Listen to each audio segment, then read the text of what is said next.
Ladies and gentlemen, it is my pleasure to contribute to this second edition of the Learning Planet Festival on the occasion of the International Day of Education 2021. Lifelong learning is key for achieving sustainable development. It is integral to the 2030 Agenda for Sustainable Development, as reflected in SDG 4 on education. The UNESCO Institute for Lifelong Learning, UL, located in Hamburg in Germany, is UNESCO's dedicated entity for promoting lifelong learning. We work towards making learning opportunities available to all people around the globe through creating a culture of lifelong learning. While lifelong learning is not a new concept, there is still a long way to go in order to transform lifelong learning into reality for the entire planet. Many countries continue to struggle to meet the basic educational needs of their citizens, and millions of people, some of them in the richest economies, remain excluded from learning. While sustained efforts are needed at the national level to fight such inequalities, it is equally necessary that we take action at local level. In particular, cities can help reduce inequalities by incorporating lifelong learning into urban policies and local development projects. The UNESCO Global Network of Learning Cities offers ample evidence of the relevance and impact of lifelong learning policies at local level, including to provide integrated responses to the global COVID-19 pandemic. Recognizing the transformative power of lifelong learning, both at national and local levels, involves a major shift, not only in policies, but a cultural shift.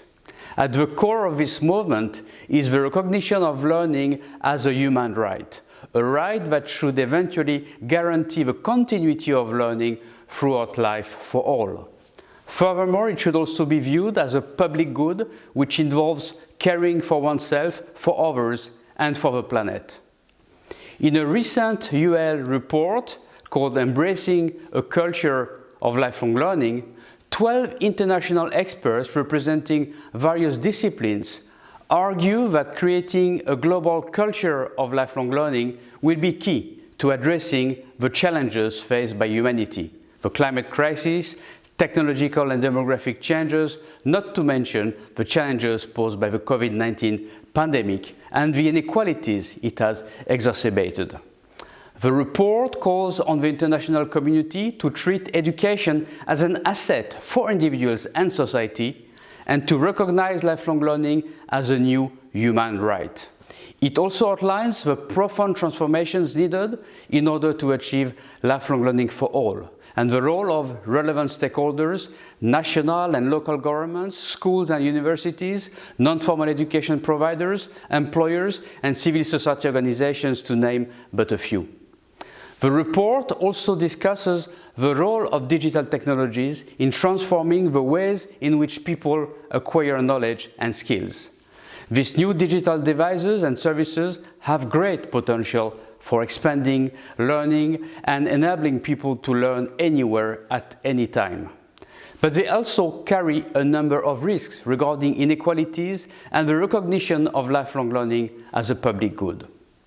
Celebrated on the occasion of the International Day of Education, the Learning Planet Festival is a marvelous opportunity to remind ourselves of the centrality of lifelong learning to prepare a better future, and to reflect on how, together, we can mobilize collective intelligence to reduce inequalities, give better opportunities to people, make our societies more inclusive, and protect the planet. I wish the Learning Planet Festival's organizers and participants an event rich in fruitful exchanges and reflections. I am honored to be joining you to celebrate the power of lifelong learning for societies across the world and for our planet. Thank you.